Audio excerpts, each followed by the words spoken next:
I think I got. I'm sorry. I want to keep going, but I can't. I just don't got it in me.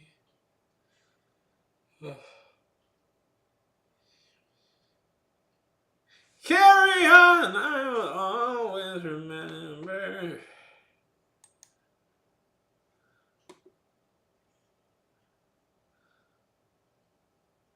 Okay. Damn. Can't even go right. We'll see. I might come back later. We'll see if I. We'll do a nice, really long one tomorrow, which is still a few minutes away. Bye.